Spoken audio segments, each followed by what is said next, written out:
आप लोगों के सामने यहाँ पर सवाल दिखाई दे रहे होंगे। पहला सवाल आप लोगों की स्क्रीन पर दिख रहा होगा, which is the highest undisputed point of India. Bharat का सर्वाधिक ऊंचा गैर विवादास्पद बिंदु कौन सा है? Undisputed point of India Bharat का कौन सा है? आपके ऑप्शन है कंचनजंगा, माउंट कैलाश, किलिमंजारो या माउंट एवरेस्ट। तो आप लोगों को पता है कि गॉडविन ऑस्टिन या केटू को आपने लगाना है। काराकोरम में स्थित दुनिया की दूसरी सबसे ऊंची पर्वत चोटी है, 8611 मीटर जिसकी हाइट है, 8611 मीटर जिसकी हाइट है, लेकिन वो पाक ऑक्युपाइड कश्मीर में है, पाक अधिकृत कश्मीर में है, इसलिए जो है वह तो हो नहीं सकता और वो ऑप्शन में भी नहीं है। यहां पर जो पर्वत श्रेणियां दी हैं उनमें तो ऑप्शन बहुत आसान है। कारण ये है कि माउंट कैलाश वो तिब्बत में पड़ता है, ठीक है, चाइना वाले कंट्रोल वाले हिस्से में। माउंट किलिमंजारो ये अफ्रीका की हाईएस्ट पीक है, और माउंट एवरेस्ट ये दुनिया की सबसे ऊंची पर्वत चोटी है जो तिब्बत और नेपाल के बॉर्डर, आप देखेंगे माउंट एवरेस्ट तो नेपाल में स्थित है। अब इसको जो है सागर माथा, चोमोलंगुमा, अलग अलग जगहों पर अलग अलग भाषाओं में अलग अलग नामों से जाना जाता है, तो वो पॉइंट आपने ध्यान में रखना है। भारत की तो केवल एक ही पीक दिया हुआ है, हालांकि यह भी कुछ हद तक डिस्प्यूटेड आ जाती है क्योंकि यह एक साइड से नेपाल में पड़ जाती है, लेकिन प्रश्न के अकॉर्डिंग जब हम ऑप्शन देख करके चलते हैं तो आपका आंसर यहां पर क्या हो जाएगा, यहां पर ध्यान दीजिएगा कि आंसर क्या हो जाएगा आपका कंचनजंगा। सो करेक्ट आंसर क्या है? कंचनजंगा। 8598 मीटर, 8598 मीटर हाइट की ये पीक आप लोगों के लिए बेहद महत्वपूर्ण है। क्लियर करें आप लोग जल्दी से, आप लोगों को समझ में आ रहा है कि नहीं? फटाफट आप लोगों के कमेंट आने चाहिए, जल्दी जल्दी कमेंट करना शुरू करिए सारे के सारे लोग। मैं स्क्रीन से हट रहा हूं। आप लोगों के सवाल बहुत आसान हैं। अगले सवाल पर आते हैं। The intensity of an earthquake is measured by. भाई किसी अर्थक्वेक की इंटेंसिटी को मापने के लिए, तीव्रता को मापने के लिए किस पैमाने का प्रयोग किया जाता है? बेहद सिंपल सा सवाल है, जल्दी से कमेंट करें। The intensity of an earthquake is measured by. देखिए खास बात समझिए, जब हम बात करते हैं मैग्नीट्यूड की, तो मैग्नीट्यूड को मापने के लिए रिक्टर स्केल का प्रयोग किया जाता है। सिस्मोग्राफ क्या है? वो ग्राफिक रिप्रेजेंटेशन ऑफ अर्थक्वेक है। यहां पर पूछ रहा है मेजर करना, मेजर करने के लिए हमेशा स्केल का प्रयोग किया जाता है। और अगर हम देखें इंटेंसिटी यानी तीव्रता जब भी आपसे पूछी जाती है तो आंसर क्या हो जाएगा? मर्केली स्केल, यानी कितना विनाशक है। और ये जो है रोमन संख्याओं में डिनोट किया जाता है, 1 से लेकर के 12 तक इसमें पॉइंट बने रहते हैं। इसमें कितने पॉइंट होते हैं? 1 से लेकर के 12 तक पॉइंट होते हैं। सो आंसर क्या हो जाएगा आपका? यहां पर मर्केली स्केल हो जाएगा। Mercalli scale is the right answer. तो ये जो है ध्यान में रखे रहिएगा कि आपका आंसर क्या हो जाएगा? Mercalli scale, C is the right answer. Clear है? कहीं पर कोई डाउट है तो पूछ सकते हैं आप लोग, ठीक है।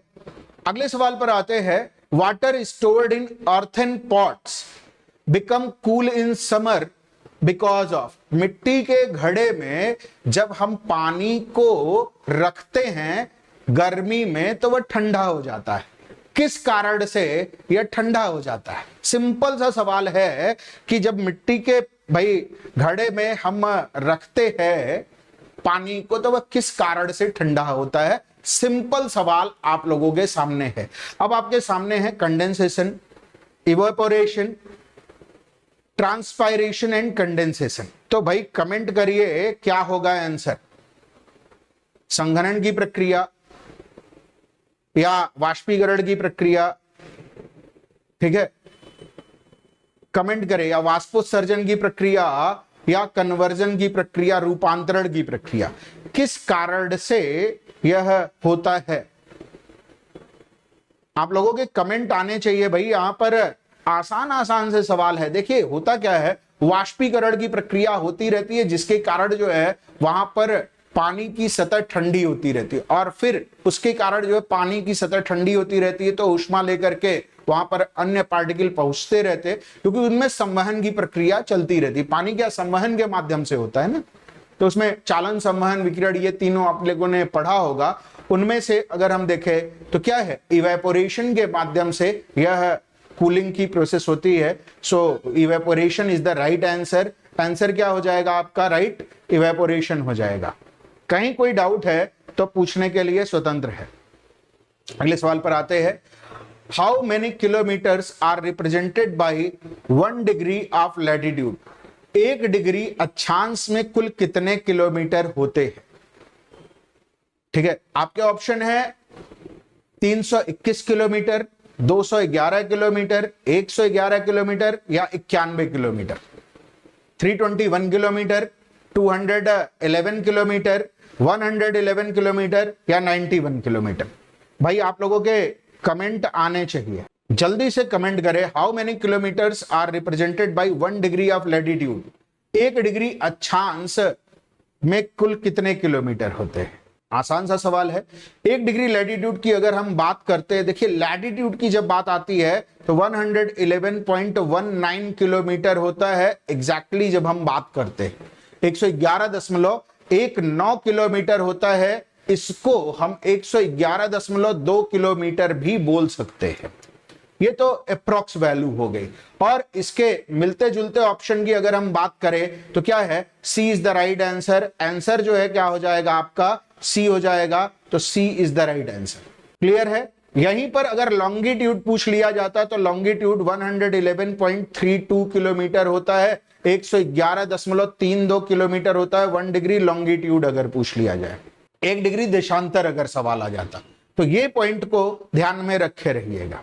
Now come to the next. अगले सवाल पर आने से पहले भाई आप लोग अगर सीडीएस और यहां पर ध्यान दीजिए कि सीजीएल की क्लासेस आप लोगों की चल रही हैं ऐप पर, एसएससी सीजीएल की, तो उसको अचीव करने के लिए, गोल को अचीव करने के लिए आप लोग ऐप पर जाइए और एसएससी सीजीएल की क्लासेस को अटेंड करना शुरू कर दीजिए। ये क्लासेस आपके लिए बेहद महत्वपूर्ण है, आप आसानी से इनको कर सकते हैं, तो इनको जरूर से जरूर आप लोग करिए ताकि आप लोगों के लिए यह बेनिफिशियल रहे। भाई अगले सवाल पर आते हैं। Rocks form on the solidification of molten matter are called. किसी द्रवीकृत या तरलीकृत पदार्थ के ठोस में बदल जाने के परिणाम स्वरूप जिन चट्टानों का निर्माण होता है उन्हें किस प्रकार की चट्टान कहा जाता है? आपके ऑप्शन है मेटामॉर्फिक रॉक्स, रूपांतरित या कायांतरित चट्टान, सेडिमेंट्री रॉक, अवसादी या परतदार चट्टान, वोल्केनिक रॉक, ज्वालामुखी या आग्नेय चट्टान, इग्नियस रॉक, आग्नेय चट्टान। कमेंट करें। यहां पर ध्यान दीजिएगा, ज्वालामुखी चट्टान और आग्नेय चट्टान ऑप्शन में अलग अलग है। कमेंट करिए मोल्टेन मैटर से जो रॉक बनती है। मोल्टेन मैटर का हो गया, कहने का मतलब है कि जब लावा, पिघला हुआ लावा बाहर निकलता है और वह जमता है, या मैग्मा जमाव ले ले, इंट्रूसिव या एक्सट्रूसिव दोनों प्रकार की रॉक बन रही हैं, मोल्टेन मटेरियल जमा हो जा रहा है और ऐसी चट्टानें वह आग जैसे तापमान के कम होने, ठंडा होने, शीतलन की प्रक्रिया के कारण बनती हैं। And therefore this type of rock is known as igneous rock. इसीलिए इन चट्टानों को हम क्या कहते हैं, आग्नेय चट्टान कहते हैं। So D is the right answer. Metamorphic क्या है, वो इरोजन एंड सेडिमेंटेशन के बाद बनती है। After the erosion and sedimentation, अवसादन और जमाव की प्रक्रिया के परिणाम स्वरूप वो बन करके आती है। तो ये पॉइंट ध्यान में रखिएगा। क्लियर है। Now come to the next. अगले सवाल पर आते हैं। The sun rises in Arunachal Pradesh 2 hour before it does in Dwarka in Gujarat. This is because the former is.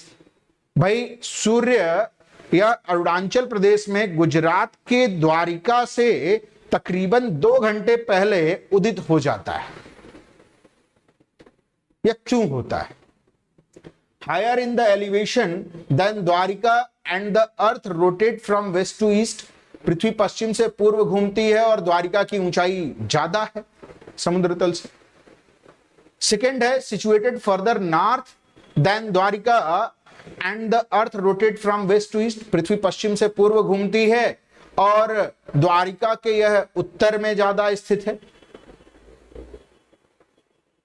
C option है situated further east about 30 degree longitude than Dwarka and the earth rotate from west to east, पृथ्वी पश्चिम से पूर्व घूमती है और यह द्वारिका से लगभग 30 डिग्री पूर्व देशांतर पर स्थित है। 30 डिग्री के देशांतर के अंतराल में पूर्व में स्थित है। ठीक है, डी ऑप्शन क्या है आपका, वो भी ध्यान से समझ लीजिए। Situated about 30 degree east of Dwarka and the earth rotated from west to east. ठीक है, यहां पर सीधे 30 डिग्री पूर्व में है द्वारिका के और पृथ्वी जो है वह वेस्ट टू ईस्ट रोटेट करती है, इसके कारण से। कमेंट करे गाइस, आसान सा सवाल है। अब ये ऑप्शन आप लोगों ने देख लिए हैं, कमेंट आप लोगों के आने चाहिए, जल्दी जल्दी कमेंट करें। लोकेशन की अगर हम बात करें तो अरुणाचल प्रदेश में स्थित हम किबिथु की अगर हम बात करें तो कितना है, उसकी लोकेशन कितनी है, 97 डिग्री 25 मिनट।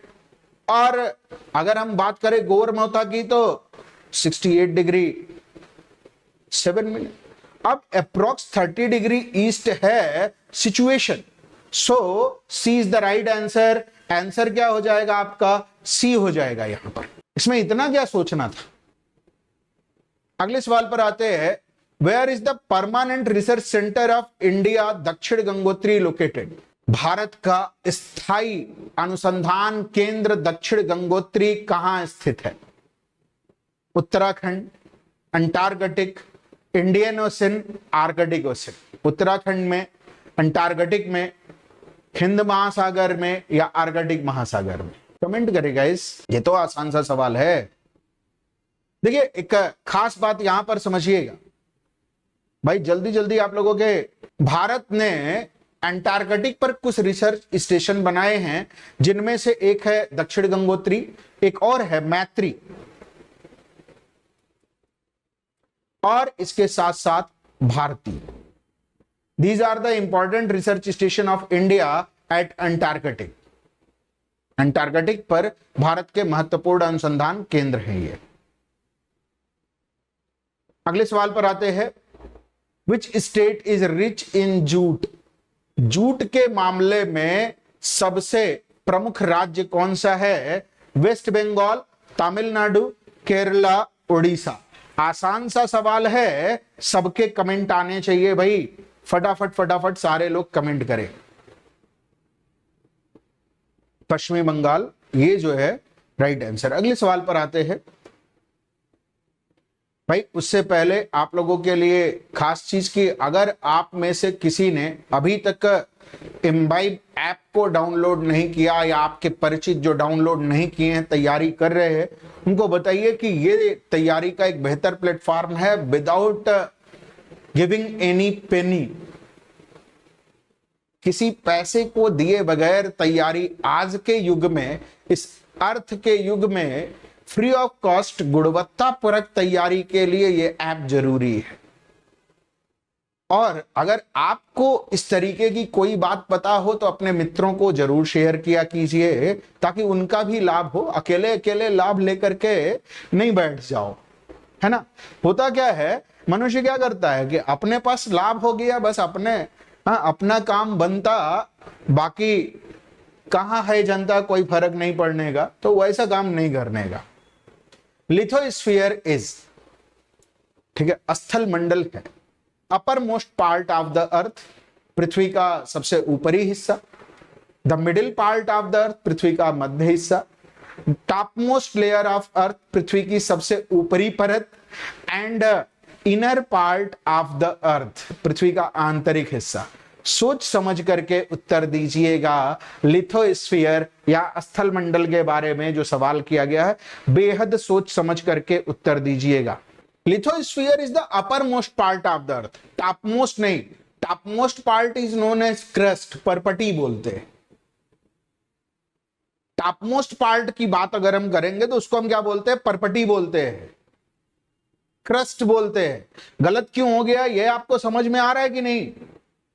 आकाश शर्मा जी, आपका गलत क्यों हुआ वो समझ में आएगा नहीं। Top most layer of the earth crust is known as, top most layer of the earth is known as crust, उसको हम परबटी बोलते हैं। लेकिन लिथोस्फीयर में अगर हम देखें तो न सिर्फ अपर क्रस्ट, लोअर क्रस्ट का हिस्सा भी शामिल होता है, यानी पूरा का पूरा जो टॉप मोस्ट, जो अपर मोस्ट पार्ट है वही शामिल होता है, सिर्फ टॉप मोस्ट वाला नहीं। Upper and lower crust both combined to form lithosphere, so A is the right answer. क्यों गलत हुआ आपका समझ में आ रहा है?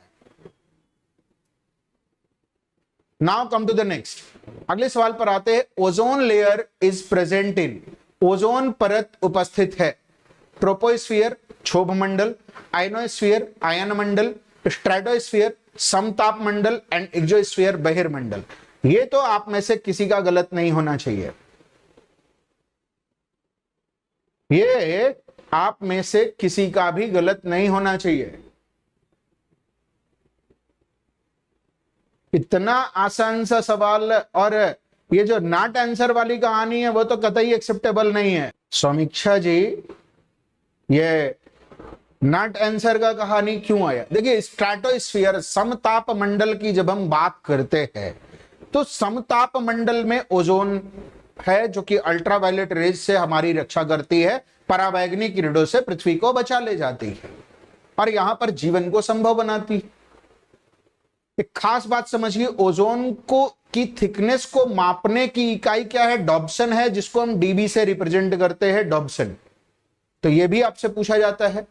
दूसरी चीज, गुड ओजोन और बैड ओजोन पर सवाल आता है। जो ओजोन स्ट्रेटोस्फीयर में है, समताप मंडल में है, that ozone is known as good ozone, और जो ट्रोपोस्फीयर में ओजोन आ गई, अगर भूले भटके कोई ओजोन के मॉलिक्यूल अगर ट्रोपोस्फीयर में पहुंच गए तो हमारे लिए वो लाभदायक नहीं रहेंगे, हानिकारक हो जाएंगे, तो उनको हम बैड ओजोन कहते हैं। क्लियर है? Now come to the next. निचले वायुमंडल में सबसे ज्यादा है, ये तो बिल्कुल मतलब इजी केक टाइप का सवाल हो गया। Hydrogen, carbon dioxide, oxygen, nitrogen, क्या होगा आंसर? बिल्कुल इजी केक टाइप सवाल हो गया ये तो गलत नहीं होना चाहिए आप में से किसी का, और भाई जल्दी से आंसर आना चाहिए ना। तो ये पॉइंट को आपने ध्यान में रखना है ना, बहुत इंपॉर्टेंट सवाल है। Nitrogen is the right answer. यहां पर 78% नाइट्रोजन है, तो आपने इधर तो कुछ सोचना ही नहीं है ना। Why you worried about that? सीधे आंसर लगाओ।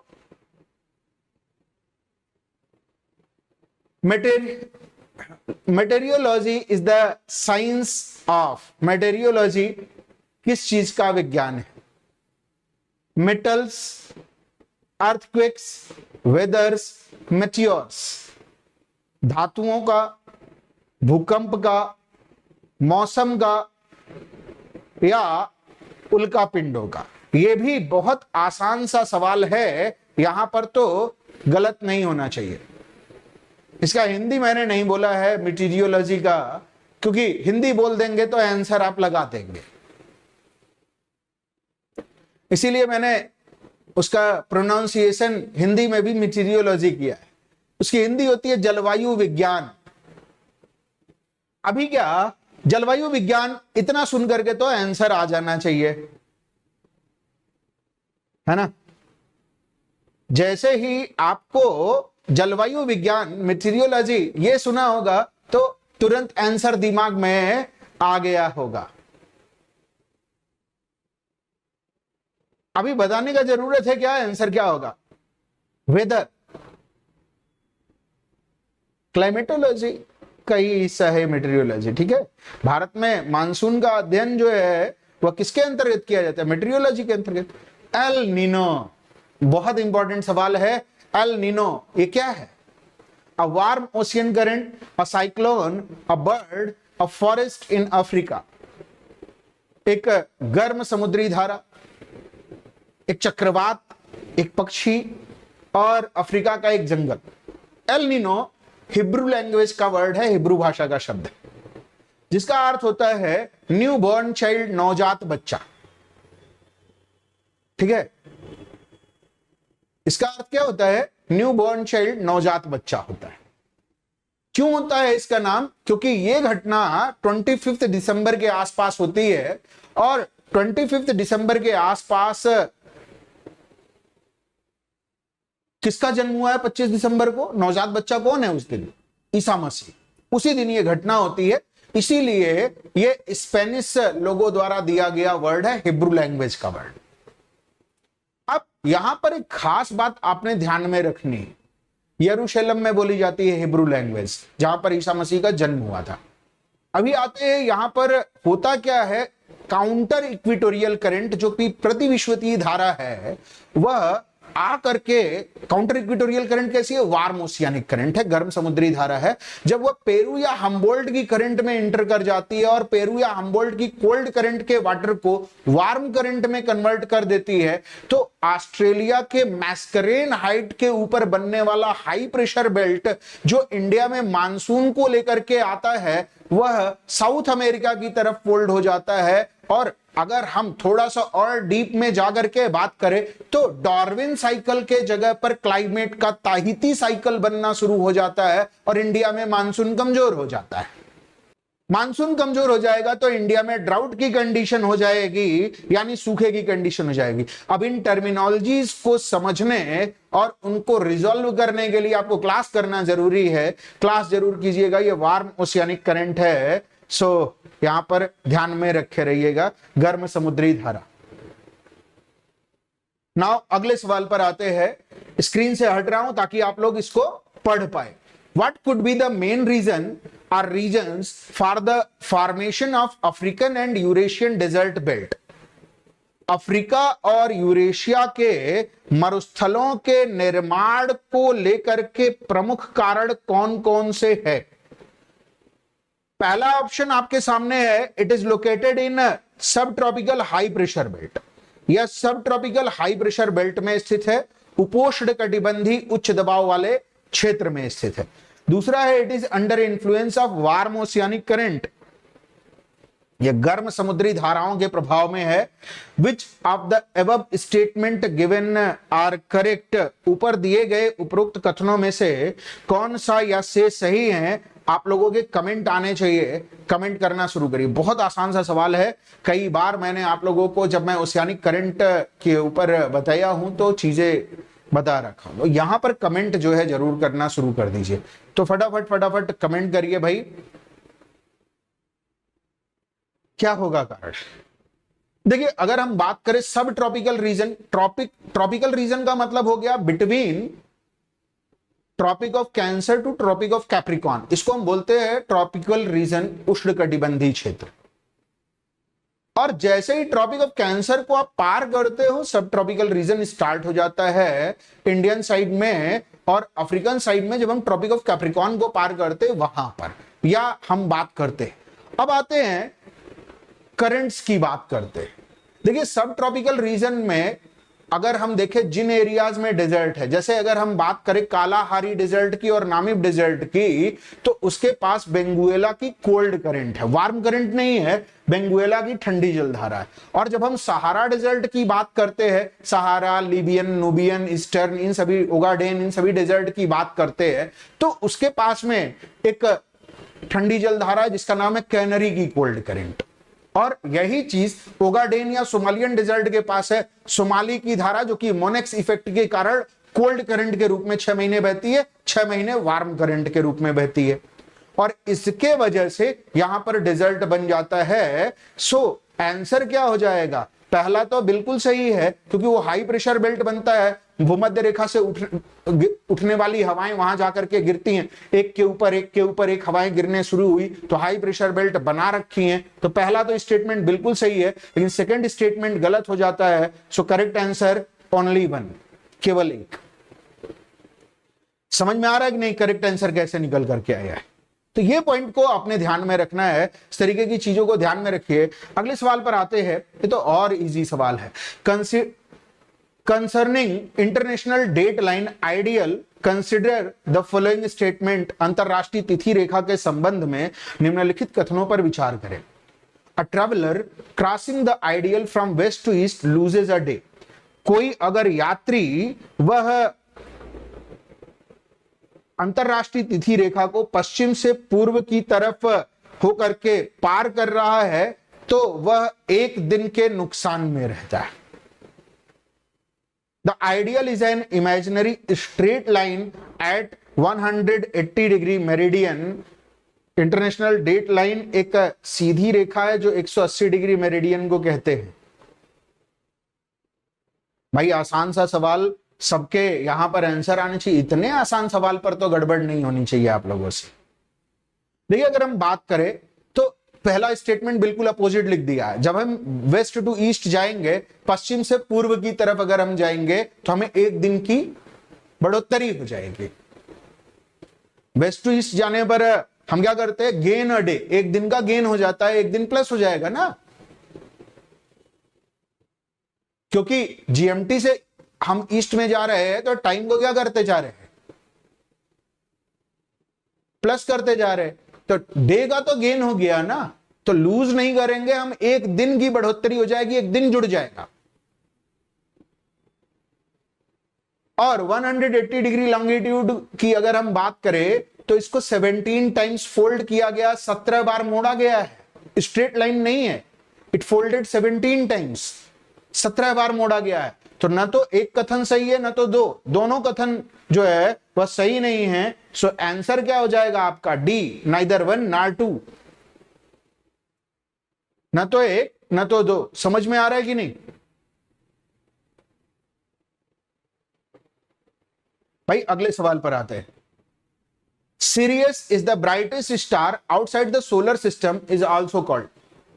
सिरियस जो कि अगर हम देखें सबसे चमकीला तारा कहा जा सकता है, वह किस नाम से और जाना जाता है? Cat star, dog star, fox star, lion star. जिन लोगों ने भी कभी भी कॉस्मोलॉजी का कोई भी लेक्चर मेरा देखा होगा, इसको डेफिनेटली आप लोग कर ले जाएंगे। फटाक से कमेंट करें, ठीक है? हिंदी में भी उसको डॉग स्टार ही कहेंगे, कुत्ता तारा नहीं कह दोगे। पता चले आप जो है उसको डॉग स्टार को कुत्ता तारा लिख के चले आओ, ऐसा काम नहीं करने का हिंदी वालों। वो डॉग स्टार ही रहेगा। हिंदी में भी देवनागरी लिपि में उसको डॉग ही लिखने का, कुत्ता नहीं लिख देने का, ठीक है? तो dog star is the right answer. Generally आप लोग ऐसा करते हो, तो ऐसा नहीं करने का। हिंदी मीडियम वालों के साथ तो खास करके यह समस्या आ जाता है कभी कभी। International day time situated on, अंतरराष्ट्रीय तिथि समय किस पर स्थित है? 180 degree west longitude, 180 degree east longitude, 90 degree east longitude या 90 डिग्री वेस्ट लॉन्गिट्यूड? कमेंट करे गाइस, आप लोगों के यहां पर कमेंट आने चाहिए भाई। फटाफट फटाफट कमेंट करें।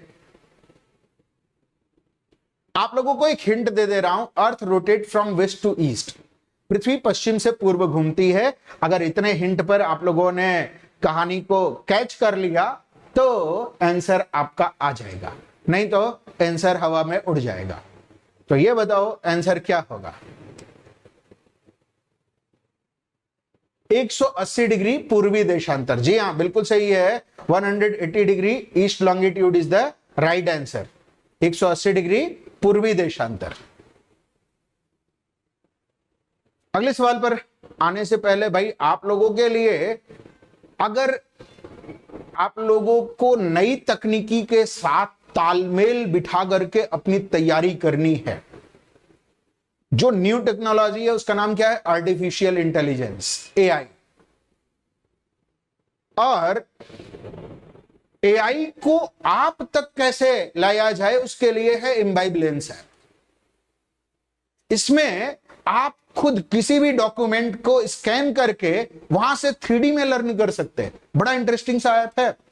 ऐप को डाउनलोड करिए, मोबाइल नंबर फीड करिए, आपको ओटीपी आएगा, फिलअप करिए, आपका ऐप काम करना शुरू करेगा। किसी भी डॉक्यूमेंट को स्कैन करिए, आप उसके कीवर्ड को केवल टच करिए, उसको 3D में आपको वहां पर एक्सप्लेनेशन आएगा, बाकायदा पिक्स के साथ 3D एक्सप्लेनेशन।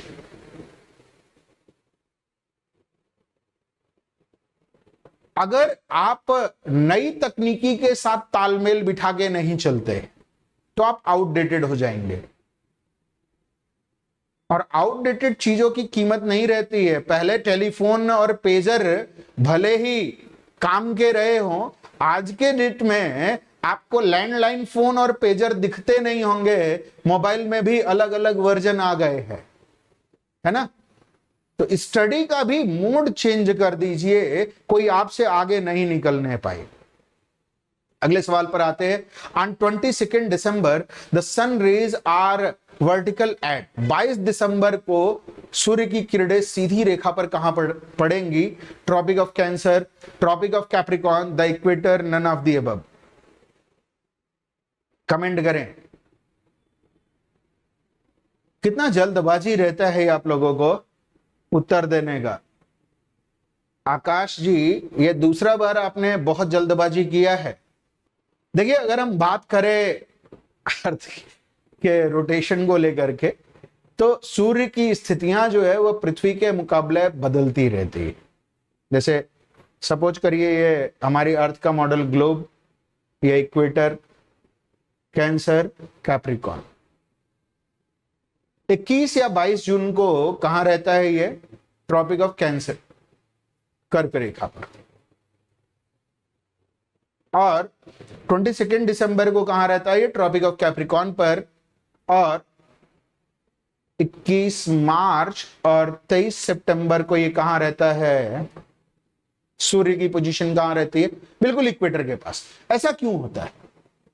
क्योंकि पृथ्वी जो है वो अपने एक्सिस पर 23.5 डिग्री झुकी हुई है, तो 23.5 डिग्री का फ्लक्चुएशन यह नॉर्थ एंड साउथ में इक्वेटर के शो करता रहता है। और इसलिए जो है पोजीशन ऑफ सन चेंज होती रहती है। मैक्सिमम बिंदु तक पहुंचेगा, फिर वापस आएगा, और फिर जो है सदर्न साइड में मैक्सिमम बिंदु तक जाएगा। तो ये डेट याद रखे रहिएगा। आप इनके नाम भी याद रख सकते हैं, इनको जो है, ठीक है, कर्क संक्रांति, मकर संक्रांति और विषुवत संक्रांति कहा जाता है। कैंसर सोल्स्टाइस, जिसको which is in Indian scenario known as summer solstice, क्योंकि भारत में गर्मी होती है 21-22 जून को, और इंडियन सिनारियो में 22 दिसंबर में विंटर पड़ता है तो विंटर सोल्स्टाइस कहते हैं। वैसे कैप्रिकॉर्न सोल्स्टाइस कहते हैं, ट्रॉपिक ऑफ कैप्रिकॉर्न पर है तो, ठीक है। और इक्वेटर पर है तो उसको इक्विनॉक्सिस कहेंगे, विषुव कहेंगे, ठीक है। सो आंसर क्या हो जाएगा? ट्रॉपिक ऑफ कैप्रिकॉर्न हो जाएगा, मकर रेखा हो जाएगा। क्लियर है? अगले सवाल पर आते हैं। The latitude that pass through Sikkim also pass through, Sikkim से गुजरने वाला अक्षांश कहां से होकर के गुजरेगा? राजस्थान, पंजाब, हिमाचल प्रदेश, जम्मू एंड कश्मीर। कमेंट करेगा इस। ये तो बहुत बार रिपीटेड सवाल है। आप में से कितने लोग सीडीएस के प्रीवियस ईयर का पेपर लगा चुके हो? लगा चुके हो तो इसका आंसर आ जाना चाहिए। गुड, बहुत अच्छा। Rajasthan is the right answer. Good. अगले सवाल पर आते हैं। Which one of the following mineral has another name called brown diamond? निम्नलिखित में से किस खनिज को ब्राउन डायमंड कहा जाता है? ठीक है, mica, iron, manganese, lignite. Comment करे गाइस। आप लोगों को यहां पर मैं हिंट दे रहा हूं। तमिलनाडु का नेवेली एरिया और जम्मू एरिया इसके प्रोडक्शन के लिए जाना जाता है। The Neyveli area of Tamil Nadu and the higher peak of Jammu are famous for the production of this mineral which is known as brown diamond. Neyveli और जम्मू, यहां से क्या निकलता है? Lignite coal. It is a type of coal, यह जो है कोयले का एक प्रकार है, लिग्नाइट कोयला। सो इसको याद रखे रहिएगा। यहां पर D is the right answer, ठीक है। अगले सवाल पर आते हैं। Which one among the following statement relating to the cyclone is not correct? ध्यान से समझिएगा। कह रहा है चक्रवातों के संदर्भ में इनमें से कौन सा कथन सत्य नहीं है? फिर से पढ़ लीजिए, सवाल पूछ रहा है कौन सा कथन सत्य नहीं है। सवाल को इसीलिए ध्यान से पढ़ना जरूरी है। अब it is a wind circulation system with low pressure at the centre. यह हवाओं के चक्रण का एक परिपथ है जिसमें केंद्र में निम्न दाब बनता है। It brings about sudden changes in weather condition is an in an area. यह किसी क्षेत्र विशेष में अचानक से मौसमी परिवर्तन करता है। Wind movement towards the low pressure centre of cyclone is clockwise in northern hemisphere. उत्तरी गोलार्ध में हवाओं की गति घड़ी के सुई के अनुदिश होती है। And it is known as hurricane in West Indies. इसे वेस्ट इंडीज या कैरेबियन सागर में हरिकेन कहा जाता है। कमेंट करेगा इस कौन सा इनमें से करेक्ट नहीं है। सवाल यह पूछ रहा है यहां पर कि कौन सा करेक्ट नहीं है। देखिए समझिए, मैंने आप लोगों को एक ट्रिक बता रखी है। वो ट्रिक अगर आपको दिमाग में हो उसको कहते हैं नैक। ट्रिक क्या है? Knack. In northern hemisphere anti clockwise होता है साइक्लोन, और थर्ड स्टेटमेंट क्या लिख रहा है? क्लॉकवाइज लिख रहा है नॉर्दर्न हेमिस्फीयर में। तो ये स्टेटमेंट गलत हो गया, और यही पूछ रहा है कि कौन सा स्टेटमेंट गलत है। आंसर क्या हो जाएगा आपका? सी हो जाएगा। इन नॉर्दर्न हेमिस्फीयर एंटी क्लॉकवाइज होता है साइक्लोन, घड़ी के सुई के विपरीत चलता है चक्रवात। ये ट्रिक को याद रखे रहो। अगले सवाल पर आते हैं। यहां पर कुछ साइक्लोन है, उनको पेयर वाइज लोकेशन वाइज मिलाना है। ये तो बहुत आसान हो गया। अगर आपने पिछला सवाल कर लिया है तो ये तो आप कर ले जाएंगे। यहां पर पूछ रहा है कि कौन सा करेक्टली मैच है, कौन सा सही मैच, सही सुमेलित कौन सा है? Hurricane Australia, willy willy Japan, ठीक, baguio Philippines and typhoon North Atlantic. एक को छोड़ करके सब उलट पुलट कर दिया है, इसमें उल्टा पुल्टा। अभी मैंने बताया आपको कि हरिकेन कहां आता है? नॉर्दर्न अटलांटिक रीजन में। टाइफून कहां आता है? जापान और चाइना वाले सी एरिया में। और विली विली कहां आता है? ऑस्ट्रेलिया में। ठीक है। बैगो ये जो है फिलीपींस में आने वाले साइक्लोन का है। So C is the right answer. Correct answer C है। ठीक है। अगले सवाल पर आते हैं। Which one of the following countries were hit by the cyclone Nargis recently causing a great destruction and loss of life? अभी नरगिस तूफान आया हुआ था, वह कहां आया हुआ था?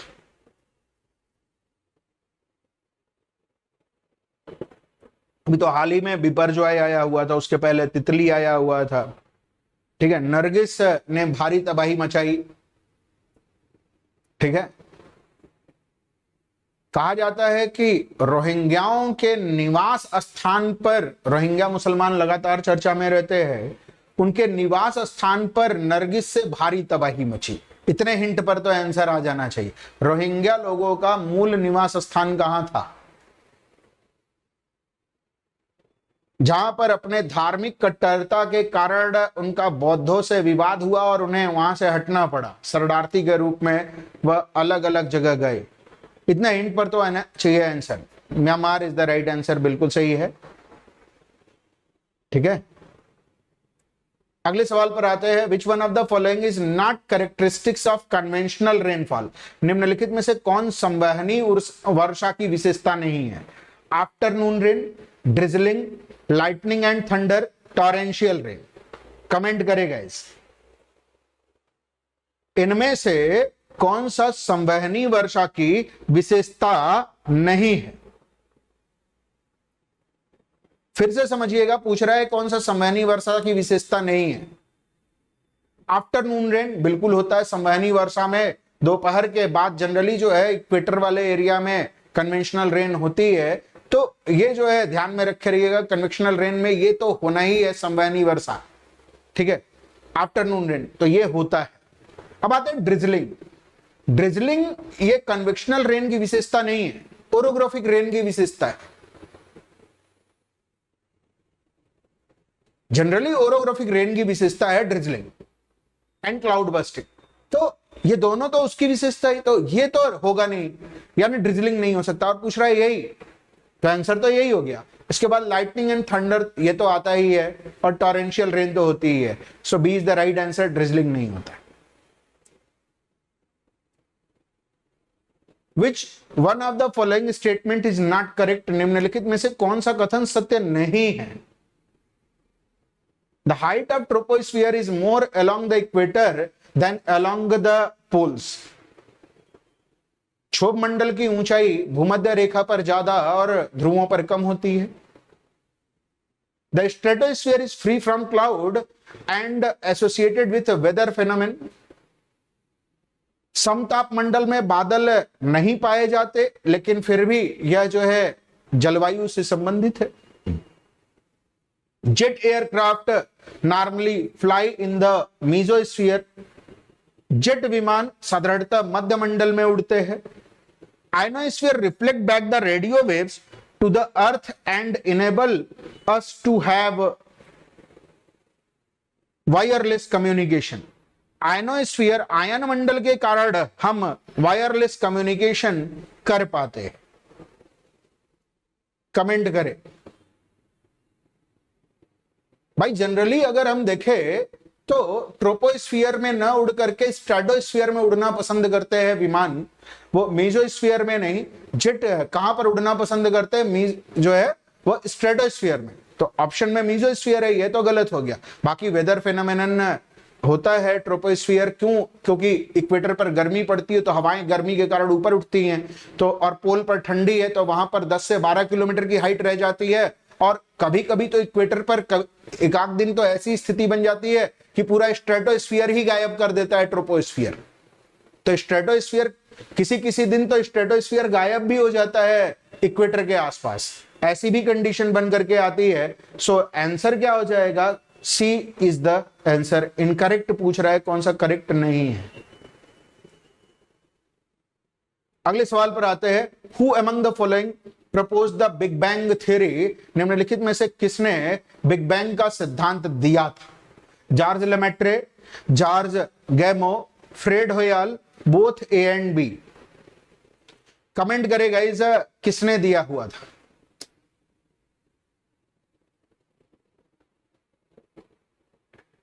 यहां पर ध्यान से समझिएगा, जॉर्ज लेमेट्रे जब इसको देते हैं तो इसको जो है बिग बैंग थ्योरी नाम नहीं देते हैं,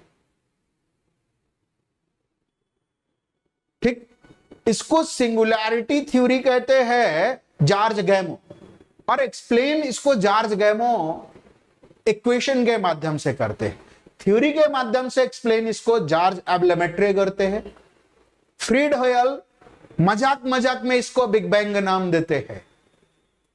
तो नाम बिग बैंग ये तो दिया हुआ है फ्रीड होयल का, लेकिन पूछ रहा है थ्योरी किसने दिया है। समझ रहे? बिग बैंग का सिद्धांत या समझाया किसने है, सवाल ये है। तो समझाने का काम जॉर्ज लेमेट्रे और जॉर्ज गैमो, इन दोनों लोगों ने मिल करके किया है। बात समझ में आ रही कि नहीं? सो आंसर आपका बोथ ए एंड बी हो जाएगा। अगले सवाल पर आते हैं। The outer most layer of sun is called, सूर्य की सबसे बाहरी परत को क्या कहते हैं? Convection zone, photosphere, chromosphere, corona. एक बड़ा इंटरेस्टिंग सा बात जान लीजिए कि सूर्य के ऊपर कोरोना है, ठीक है, और वही इसका आउटर मोस्ट लेयर है। लेकिन कभी कभी क्या होता है ना कि आपको ऑप्शन में कोरोना और कोरोनोस्फीयर दोनों आ जाता है। तो अगर दोनों ऑप्शन में आ जाए कोरोना और कोरोनोस्फीयर, तब तो आंसर कोरोनोस्फीयर हो जाएगा। और यहां जो ऑप्शन दिया हुआ है उसके अकॉर्डिंग क्या हो जाएगा? कोरोना हो जाएगा।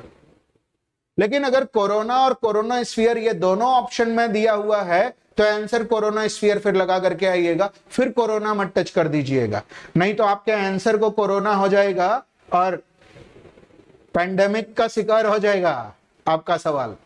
अगला है द मिलानकोविच साइकिल। मिलानकोविच चक्र क्या है? refers to the shift in the temperature of surface water in the middle latitude of Pacific Ocean, are changes in earth rotation and orbit around the sun that may trigger climate variation. Describe the timing of northern light in the thermosphere. Describe upwelling and downwelling in the ocean. Comment करेगा ये भी एक आसान सा सवाल है। मिलानकोविच cycle कहा जाता है कि पृथ्वी लट्टू की तरह अपने ऑर्बिटल इंक्लिनेशन को चेंज करती रहती है तकरीबन 41,000 वर्षों में। हर 40,000 ईयर में पृथ्वी अपने एक्सिस को वह incline northern to the southern करती रहती है, यानी इसका पोल डायरेक्शन चेंज होता रहता है और इसके कारण पृथ्वी पर हैवी क्लाइमेट वेरिएशन आता है। आइस एज की पुनरावृत्ति होती है, फिर ग्लोबल वार्मिंग होती है, फिर आइस एज आता है, फिर ग्लोबल वार्मिंग की कंडीशन होती है, फिर आइस एज आता है। जैसे अगर हम देखें तो 4 आइस एज आ चुके हैं पृथ्वी पर, गुंज, मिंडेल, रिस एंड वर्म, ये 4 आइस एज आ चुके हैं। तो ये पॉइंट को ध्यान में रखे रहिएगा। Milankovitch cycle is related to the changes of rotation and climate change. ठीक है, गुंज, मिंडेल, रिस, वर्म 4 तो आ ही चुके हैं। अगला, smallest and largest planet of solar system is respectively. भाई सौर मंडल का सबसे बड़ा और सबसे छोटा ग्रह कौन सा है?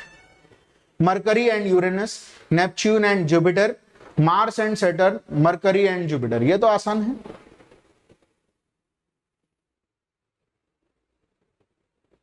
ये तो आसान है ना।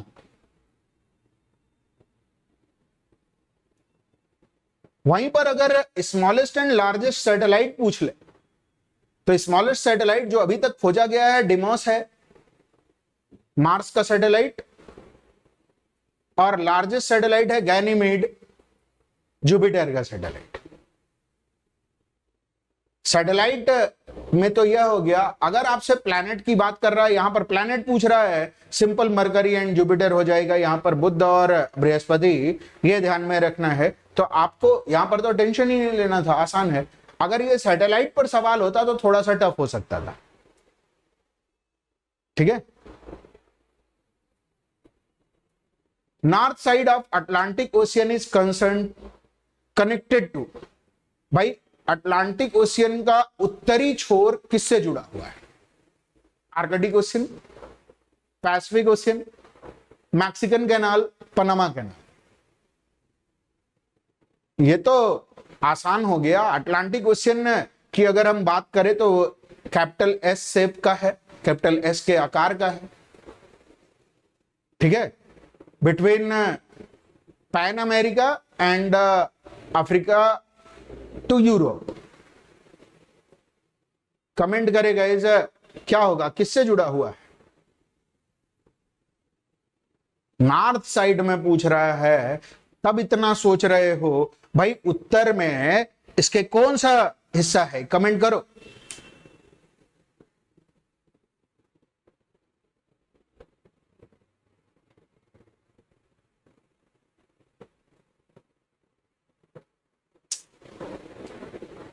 आर्कटिक ओशियन है, इतना क्या सोचना इसको, इतना सोचना नहीं। आर्कटिक, भाई उत्तरी गोलार्ध में क्या है? आर्कटिक ओशियन है, इतना नहीं सोचना चाहिए।